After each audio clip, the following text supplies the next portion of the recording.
안녕하십니까. 과천과학관에서 과학책 수다를 떨고 있는 자팍다시 고3입니다. 그리고 그에 묻어가는 김사서입니다.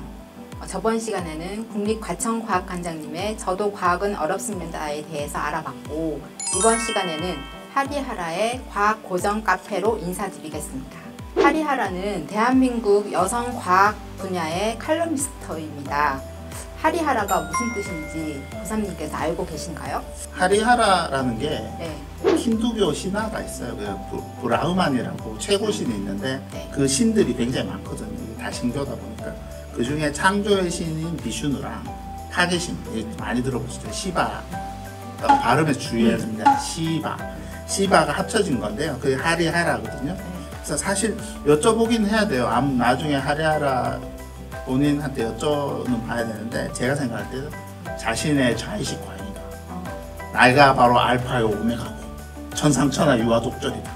내가 모든 걸 다 지배해버리겠다라는 제가 말도 안 되는 생각을 해봤습니다. 그건 그냥 고3님의 생각이신 거죠? 그렇죠. 내 피셜입니다. 네. 이런 필명을 왜 붙였는지 그러면 직접 작가를 섭외해서 물어보는 시간을 가져보는 건 어떨까요? 가능할까요? 가능하지 않을까요? 만약 가능할 겁니다. 가능하죠. 예, 네, 가능합니다. 예. 네, 믿어보겠습니다. 그러면 본격적으로 들어가 볼 텐데, 과학 고전 카페에는 총 9편의 과학 고전을 소개하고 있어요. 주목할 만한 것은 책의 내용 파악뿐만이 아니라 생각해볼 문제를 첨가함으로써 학생들의 논술 교재로서의 기능을 하고 있다는 거죠. 어렵지 않게 과학 고전을 소개함으로써 학생들이 쉽게 과학 고전을 접할 수 있는 도서의 기능을 한다고 저는 생각합니다. 그렇죠. 이게 논술이라는 단어를 딱 쓰니까 확 땡기네요. 그렇죠. 학부모님들이 당장 가서 어떻게 해볼 그런 책인 것 같아요. 사실 이 책이 제가 봐도 되게 굉장히 좋은 책들을 잘 요약하고 잘 소개하면서 또 그거에 대해서 비판적인 시각이나 또 다른 읽을 것들을 잘 소개해 주는데요. 호기심이 굉장히 딱 오더라고요. 저 같은 경우도. 네. 사실 이제 고전을 제가 볼 때는 선택하는 기준이 있다는 생각은 듭니다. 1차 시에서도 얘기 드렸지만 관장님 책도 그런 게 있는데, 과학에 대해서 이분도 너무 절대적인 게 아니다. 사람들이 결국 완전 무결하지 않은 이 과학을 함께 고민하고 만들어 나가면서 제어시켜오고 발전시켜야 된다는 이런 시각이 다 깔려있는 책들인 것 같더라고요. 그 책을 소개하면서 과학기술 결정론이라고 하는데요. 좀 어려운 얘기긴 한데, 예전에 과학자들은 다 그렇게 생각하셨어요. 과학이 사회를 다 이끌어 나갈 수 있다. 근데 지금 하리하라도 그렇고 저희 관장님도 그런데 그런 게 아니라 우리가 과학기술을 같이 이끌어 나가고 함께 만들어 나갈 수 있다라는 과학 철학이나 과학 사회학적 시각을 가진 것 같아요. 네. 말씀드렸듯이 1권에 9편의 과학 고전이 있다고 했는데, 그거를 다 저희가 살펴보지는 못할 건데, 그래서 몇 챕터만 골랐어요. 그럼 너희들 왜 이 챕터를 골랐냐? 그러면 뭐라고 말씀하실 건가요? 사실은 우리가 둘 다 과학 전문가는 아니잖아요. 그렇죠. 비전문가이죠. 맞습니다. 네. 대충 아는 거죠. 대충 아는 과학 관심자의 입장에서 볼 때 좀 들어봤다. 이 책 괜찮네 하는 걸로 마음대로 뽑았습니다. 그러니까 큰 의미가 없다는 거죠. 그렇죠. 네. 그리고 뭐 좀 어렵다 싶으면 뺐어요. 그렇죠. 네. 그럼 첫 번째로 알아볼 챕터는 과학은 움직이는 것이다. 토마스 쿤의 과학혁명의 구조입니다. 고3님께서는 여기에서 보면 쿤이 전통적인 과학관과 구성주의적 과학관을 말했는데, 이것이 어떤 과학관인지 한번 설명해 주실 수 있을까요? 과학관은 과천과학관이 최고고요. 그렇죠. 과학관은 과천과학관이 최고. 과학관은 과천과학관. 네. 다른 과학관인가요? 이 과학관인데요. 네. 그래서 사실 쿤 얘기를 왜 했냐면, 아까 뭐 어려운 거 뺐다 그러는데 이 책 중에 제일 재미없는 책이긴 해요. 근데 이 쿤 얘기를 하고 패러다임 얘기를 하면 되게 있어 보이거든요. 예를 들어 보시는 분들이 내가 패러다임에 대해서 얘기해 주겠어 라든지, 너네 쿤 알아? 과학혁명의 구조라고 있어 하면 좀 있어 내가 이거 보인다. 봤거든. 이렇게 네. 얘기를 하려면 이 책을 딱 보시면 되게 좋아요. 그러니까 아까 처음에 모두에 얘기를 했지만, 과학이 이제 어떤 이론이 딱 정립이 되면 그 다음부터 계속 누적적인 과정을 통해서 진보한다는 게 이제 전통적 과학관이었거든요. 근데 이 책에서 이제 쿤이 얘기를 하는 건 과학이 그렇게 있는 게 아니라 어떤 차원에 딱 떨어져서 있는 게 아니라 저번 회에 천동설 얘기했지만 네. 그때 관찰이 지금은 굉장히 안 맞고 불충분한 거거든요. 그럼 관찰이나 증거가 새로운 게 나오면 그거를 새로이 합의하고 구성하는 과학관입니다. 네. 그러면 조금 전에도 뭐 패러다임 얘기를 잠깐 하셨는데 그럼 여기에서 나온 쿤이 주장하는 패러다임은 어떤 건지 설명을 한번 해주시겠어요? 아까 뭐 합의 네, 얘기 합의. 약간 네, 했었잖아요. 네, 합의. 패러다임이란 게 특정 과학자들 내에서 공유되는 그런 사물을 푸는 방법인 거죠. 그러니까 이걸 설명하는 방식, 문제를 제기하는 방식, 문제를 푸는 방식. 특정 시대의 과학자들이 과학적 이론이나 가치관을 딱 구조적으로 따는 틀이라고 보시면 됩니다. 전제인 거죠. 네. 그러면 이 책에서 뭐 빛이 시대를 달리하면서 뭐 처음에는 입자, 파동, 나중에 광자로까지 정의를 내리는데 이런 것들이 과학혁명의 순간들이라고 말을 할 수가 있을까요? 대표적인 예로 이제 빛을 얘기를 하고 있어요. 그래서 예전에 이제 17세기, 18세기 뉴턴의 시대였잖아요. 빛이 입자다. 그렇게 얘기했는데 19세기가 들어오면 빛은 또 파동이다라는 얘기를 하거든요. 네.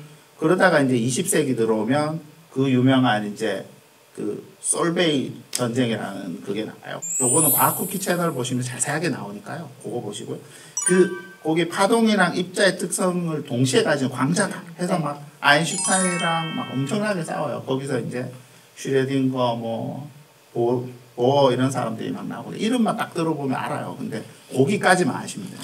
여기서는. 네. 그래서 처음에는 정상과학이라고 그러면 패러다임이 딱 자기 틀이 돼서 그게 새로운 그런 외부의 그런 관찰이나 증거들로 통해서 위기가 오고요. 네. 패러다임이 이제 변화하는 거죠. 새로운 이론이 아까 패러다임이 그런 구조적인 전체 틀이라고 했잖아요. 그래서 다시 그게 정상과학으로 되는 거죠. 그래서 이게 계속 반복되는 맞습니다. 건가요? 이게 반복되는 그런 것들이고요. 그러니까 이게 대표적인 빛에 대해서는 그런 걸로 우리가 확인할 수 있는 거죠. 네, 잘 알겠습니다. 좀 딱딱한 이야기였어요, 그렇죠? 네. 잘난 척하기 위해서 하는 겁니다. 네. 그러면 그 다음으로는 사이비 과학과 과학적 사기를 밝혀내다. 마틴 가드너의 아담과 이브에게는 배꼽이 있었을까? 좀 우스운 제목인데요. 거기에 대해서 살펴보겠습니다. 고삼님도 배꼽은 있으시죠? 배꼽. 아, 배꼽. 네, 좀 다른 뜻이 있어서 여쭤보는 건 아니고. 있는데요. 네. 사실 좀 살쪄서 좀 찾기 힘들고요. 되게 네. 깊숙한 데 있습니다. 찾기가 좀 어렵습니다. 네, 굳이 계속 이런 질문이 자꾸 나오는 것 같은데. 굳이 찾을 필요는 없을 것 같고. 네. 다음 질문을 위해서 잠깐 여쭤봤을 뿐이고, 네, 혹시 사이비라는 말이 있잖아요. 그렇죠. 이게 한자어라는 거 알고 계셨어요? 좀 잘난 척 하자면 저는 네. 이거 사실 중학교 때부터 알았고요. 근데 대학교 때 이 사이비가 원전이 있다는 것도 알았어요. 사이비라고 그러잖아요. 네. 그래서 이게 사이버 사이비 이런 건 줄 알았어요. 저는 그냥 비속어나 이런 그렇죠. 건 줄 알았어요. 그래서 네. 우리 중학교 때 한문 선생님이 이거 너 사이비라는 게 한문이야, 한자야 이렇게 얘기를 해주셨거든요. 그때마다 그런가 보다 하고 넘겼어요. 근데 대학교 때 이렇게 찾아보니까 이게 맹자가 공자님 말을 이렇게 써놓은 게 있는데 네. 거기에 원전이 있습니다. 아마 자막으로 나갈 거고요. 그 원전이 있는데 거기서 맹자님이 이제 공자님 얘기를 하시면서 공자가 공자왈 이렇게 얘기하는 거죠. 군자인 척하는 사람들을 나는 정말 싫어한다. 그렇게 얘기를 하세요. 그러니까 한마디로 가짜인데 비슷한 척 아는 애들이 사이비자, 사이비인 거죠. 그 말 자체도 되게 고전이네요. 여기에 사이비 과학이 많이 나오는데 그럼 사이비 과학에는 어떤 것들이 있을까요? 요 책에 나오는 것들 있잖아요. 선생님 어떤 게 있었죠? 요 책에 여기는 뭐 혈액형 심리학, 별자리 점성술, 대체의학, 뭐 UFO 이런 것들이 나왔었죠. 그렇죠. 네. 근데 이 책에 언급 안 된 것들 중에 좀 재밌는 거만 약간 얘기해드리면 네. 사실 게르마늄, 저마늄이라고 그런다고 그러는데 게르마늄 다들 집에 하나씩 있으시잖아요. 저도 집에 한참 있는데 유행했었죠. 그렇죠. 네. 근데 이거 사실 그렇게 효과 없다라고들 하시고요. 네. 그 제일 재밌는 게 이제 음이온이죠. 무슨 음이온을 발산한다. 좋을 것 같은. 그렇죠. 음이온 무슨 뭐 발산하는 네, 그런 네. 기계들 많이 사놓으시잖아요. 네. 근데 사실 이거 지금 법적으로 음이온 마케팅 금지되어 있습니다. 몰랐습니다. 네. 라돈 침대 사건 아시죠? 그 이후로는 이게 아예 법적으로 금지되어 있고요. 네. 그리고 또 재밌는 게 숙변 있잖아요. 숙변. 좀 더러운 얘기네요. 근데 중요한 얘기입니다. 저도 이제 내가 왜 이렇게 살이 안 빠질까? 내 몸에 숙변이 가득 찬 게 아닐까? 숙변 제거하는 걸 먹어야지 한약 먹고 그랬거든요. 사실 근데 숙변이 있으면 응급실 가야 되고요. 숙변이 없어요. 보통은 사람이 있을 수가 없대요. 그러니까 이런 것들이거든요. 그러니까 막연한 그런 정보들로 통해 가지고 사람들이 굉장히 진짜인가? 그럴싸하거든요. 그래서 이런 것들이 대표적인 사이비 과학들이라고 볼 것 같습니다. 그러면 이런 뭐 사이비 과학이 성행하는 이유가 있을 텐데 왜 이렇게 사이비 과학이 성행한다고 생각하세요? 사실은 이제 좀 더 여러 얘기들을 하세요. 근데 저는 이제 대부분 보면 뭐 이렇게 전 지구적으로 펴져 있는 것들이 있는데 아까 언급한 것 중에 상당수는 사실 우리랑 일본, 뭐 중국 요 좁은 범위에서들 있는 것들이 많거든요. 그러니까 제가 생각할 때는 아마 인터넷도 없고 이게 정보가 좀 어두울 때 뭐 일본에서 뭐 이런 얘기가 있다더라. 그러면 이제 그게 우리나라에 넘어오고 이런 식으로 해서 좀 잘 재생산을 검증할 이런 좀 어려운 시기에 이런 것들이 다 발생했던 것 같아요. 그러니까 좀 지금 같으면 다른 사람들이 정보가 다 공개되고 아는 사람들이 검증할 수 있으니까 앞으로는 다 없어질 것 같긴 한데요. 네. 재밌는 얘기 하나 드리면 이 비슷한 되게 재밌는 케이스가 있어요. 그 축구 안 좋아하시죠? 네, 별로 좋아하진 않습니다. 그렇죠. 군대도 네, 안 좋아하실 거 아니에요. 그렇죠. 그래서 군대에서 축구하는 얘기를 최고 금기 아닙니까? 네. 근데 축구 얘기를 약간만 하면요. 이거 뭐 원래 과학 얘기만 하면 재미없으니까 스레코비치라고 축구 선수가 있었대요. 발음을 잘해야 돼요. 스레코비치인지 스레코비치랍니다. 굉장히 유명했어요. 이거 넷상에서. 외팔 축구 선수다. 선천적으로 팔에 장애가 있는 축구 선수다라고 해가지고 그러면서 어린 시절에 막 유소년 팀에서 잘해가지고 세르비아 뭐 청소년 대표가 되고 그리고 뭐 한 시즌에 뭐 몇 골을 넣었네 하면서 구체적인 스탯이 쫙 나와요. 그러면서 누가 이제 이거 넷에 올린 거죠. 그때 사람들이 막 폭발적인 반응을 보고 이런 인간 승리 사례가 있다니 하면서 막 여기저기 막 그게 돌기 시작한 거죠. 사실 저는 그때는 못 봤고요. 그래 보고 어떤 되게 유명하신 축구 해설가분이 자신의 책에다가 그 사례를 쓰셨어요. 인간 승리의 사례고 축구란 건 정말 위대한 거다. 네. 그런 얘기를 쭉 썼는데 알고 보니까 이게 어떤 사람이 축구를 하다 보면 이게 뛸 때 이렇게 되거든요. 그런 팔이 약간 없어 보이는, 잘 안 보이는 그런 사진들만 모아가지고 그 장면만. 네, 허구의 사람을 하나 만들어낸 거예요. 네. 다 원래 이름이 있는 축구 선수인데 네. 그 스레코비치라는 이름을 만들고 이 사람의 스탯이나 이런 걸 다 허구로 조작을 해서 재미로 올린 거죠. 네. 근데 너무 그럴싸했던 거예요. 그러니까 이게 막 돌면서 되게 유명한 이 축구 전문가마저도 자기 책에다 쓸 정도가 된 거예요. 그래가지고 굉장히 나중에 밝혀졌을 때 좀 약간 파장이 있었습니다. 그러면 그 유명한 그 해설가는? 그분이 되게 유명하신 분이에요. 여기서 밝히진 않고 되게 제가 사실 좋아하는 분이거든요. 축구 해설가신데 그분은 밤에 자다가도 막 이불을 차신대요. 벌떡벌떡 일어난대요. 쓰렉 하면 하면서 그리고 사실 공식적으로 본인이 그 사과를 하셨어요. 사과를 해서 제가 아픈 상처에 소금을 뿌리는 수는 있겠지만 안 보실 거라고 생각이 들어서 과감하게 얘기를 드립니다. 굉장히 좋아하고요. 그 해설가님 이름 실명 거론하지 않았습니다. 굉장히 좋아하고 팬입니다. 사랑합니다. 네. 그럼 이런 사이비 과학은 뭐 상황이 되게 절박하거나 뭐 불안한 심리를 가지고 있는 사람들이 되게 잘 믿는 그런 경향이 있는데 혈액형이 A형 같지 않으신데 A형이라고 하시는데 그런데 관심법을 쓰시는군요. A형인지 아시다니. 미리 제가 파악을 했습니다. 무섭네. 네. A형이고 저는 좀 트리플 A형이거든요. 너무 소심해서 저 같은 사람들은 현혹되기가 되게 쉬울 것 같은데 실제로 고삼님께서는 잘 속아 넘어가시는지. 굉장히 잘 속아 넘어가고요. 네. 저는 쿼드러플 A형이었던 것 같습니다. 근데 이제 과기부에 왔잖아요. 제가 네. 과기부에 와서 지금 학관에 왔지만 이 진짜는 잘 안 속아 넘어갑니다. 항상 의심해야 됩니다. 과학의 기본 의심. 네, 잘 알겠습니다. 그럼 저도 한번 노력해 보기로 하고요.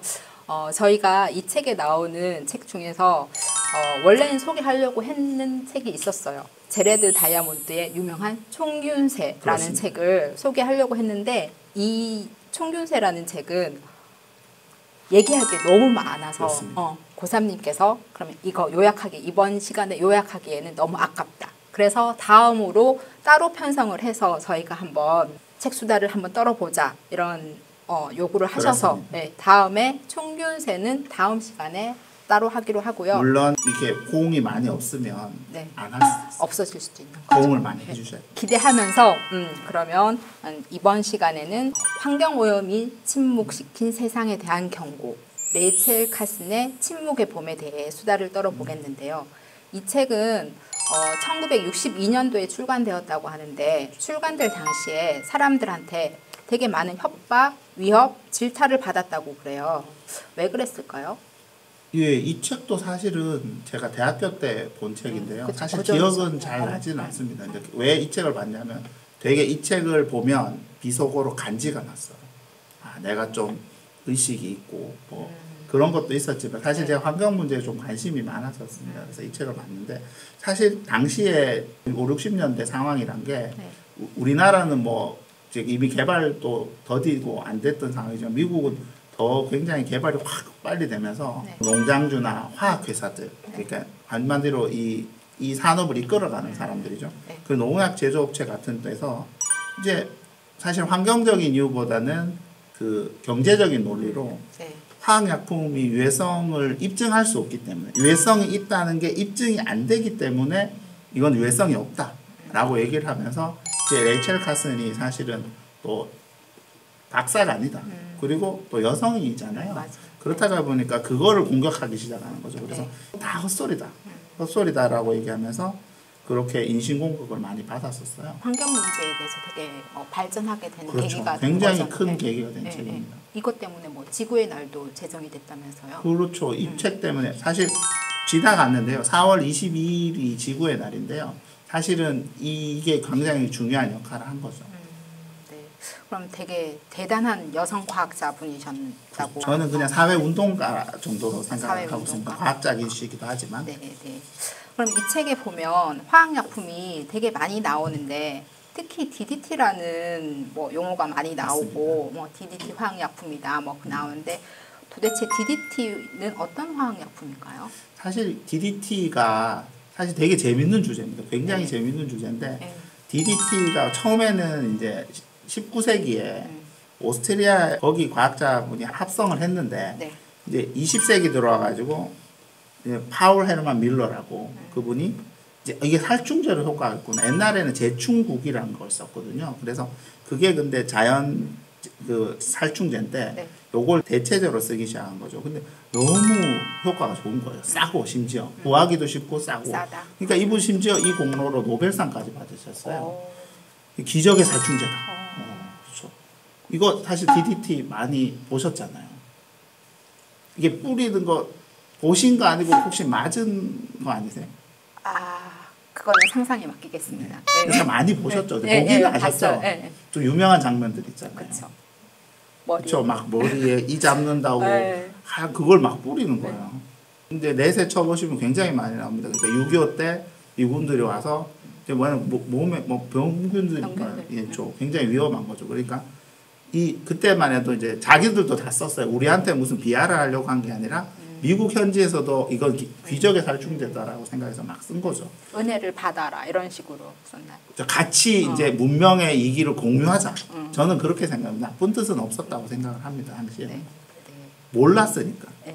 레이첼 카슨이 이 책 쓴 바람에 이제 DDT가 굉장히 위험하다는 게 공론화되고 사실 그 이후로 논문들이 많이 나왔어요. 그래서 이제 이거는 위험한 물질이란 게 되니까 DDT의 사용량이 전체적으로 급감하고요. 다른 대체제를 쓰게 되는 거죠. 선진국은 문제가 없는데 이제 아까도 말씀드렸지만 이게 가격이 되게 쌌었거든요. 근데 대체제는 좀 비쌌어요. 그렇다가 보니까 제3세계에 있는 국가들, 후진국들은 이걸 못 쓰는 거죠. 그러니까 DDT가 위험한 걸 아니까 쓰진 않아. 근데 제충국은 구하기 어려워. 그래서 대체제는 또 못 써. 비싸서. 그러니까 안 쓰다가 보니까 이제 반대로 말라리아가 막 창궐하기 시작한 거죠. 이게 결국은 이런 것들도 다 경제 논리다. 그러니까 과학이란 게 모두에게 공평하게 좀 분배되고 그런 비용을 낮추는데 그런 역할을 해야 된다는 걸 좀 우리가 생각할 수가 있는 거죠. 네. DDT에 대해서 알아봤고요. 여기랑 좀 잘 맞지 않는 얘기인데 혹시 미국의 대표적인 새가 대머리 수리라는 거 알고 계시죠? 그렇죠. 대머리 독수리 유명하죠. 네. 근데 이 새도 지금 멸종 위기에 처해 있다고 그러는데 좀 아이러니하기도 하거든요. 그렇죠. 이 책에 그게 이제 사람들한테 와닿는 주제를 얘기를 해야 되니까 대머리 독수리 얘기를 하거든요. 그래서 근데 그 대머리 독수리라 하면 안 되고 대머리 수리라고 해야 되는 거 아시죠? 응? 왜? 네. 독이라는 글자 자체가 아. 대머리를 뜻하는 거래요. 네, 그래서 대머리 수리라고 얘기해야 된답니다. 맞네요. 네. 근데 기분이 별로 안 좋네. 대머리 얘기 자꾸 하시니까. 갑자기 대머리 얘기해서 대머리 유명한 사람들 많아요. 그 명나라 세운 사람 아시죠? 명태조. 주원장. 그치. 네, 네. 주원장이 사실은 이거거든요. 칼사르도 이거예요. 근데 명태조가 기분이 안 좋아서 아까 독 얘기하시니까 생각나는데 네. 독자가 이 대머리 독자잖아요. 네. 아 그러네. 독수리 하면 안 되네. 아, 대머리 수리가 그치, 대머리 수리가 맞네. 발언, 근데 이 독자를 못 쓰게 했다는 거 아니에요. 주원장이 독자 또 못 쓰게 한 게 광자예요. 광자. 빛. 그치. 광. 그 승자도 못 쓰게 했어요. 이분이. 왜냐하면 옛날에 스님으로 이렇게 다니고 그랬대요. 그래서 반란을 사실 일으킨 거죠. 그리고 되게 유명한 얘기들인데 그렇다 보니까 이제 역사적으로 막 정확하진 않아요. 기록에. 왜냐하면 근데 이분이 문자옥이라 그래서 뭐 그런 글자 막 이렇게 자기를 비방하는 글을 쓰면 이제 다 이렇게 해버리셨어요. 네. 그러면서 이제 광자 들어가고 독자 들어가고 이러면 철저히 색출했다라고 합니다. 아마 맞을 거예요. 이분 대머리셨을 거예요. 근데 네. 기분은 굉장히 안 좋네요. 뭐 얘기하다가 이렇게 했지? 아직까지는 그 정도는 아닌 것 같은데. 예. 아까 그 대머리 수리의 멸종 위기에 대해서 얘기하다가 삼천포로 갔다. 다시 제자리 와야 되겠습니다. 그렇죠. 대머리 얘기 좀 자제하시고요. 그 관장님이 대머리 얘기해가지고 그때도 제가 상처받았었는데 열심히 노력하고 있거든요. 지금 노력하고 있습니다. 그 대머리 수리, 네, 대머리 수리 수리. 얘기를 하면 19세기에 1800년대 이게 미국의 국조인 이유가 있는 게 굉장히 많았어요. 엄청나게 많았는데 이게 사실은 이제 최상위 포식자거든요. 그렇죠.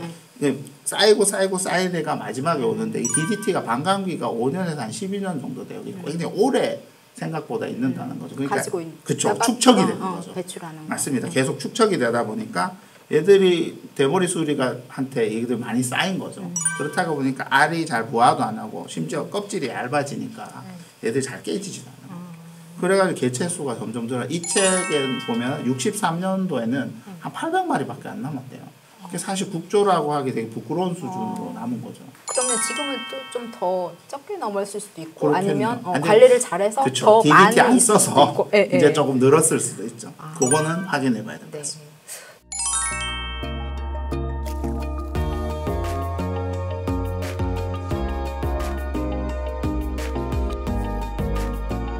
조금 슬픈 얘기기도 하네요. 예. 정말로 고3님의 잡학다식 오늘도 인정하면서 과학책 수다 하리하라의 과학 고정 카페 오늘 이 시간 마치겠습니다. 고생해주신 고3님 감사합니다. 감사합니다. 저희는 다음 시간에도 또 찾아뵙겠습니다. 안녕. 안녕.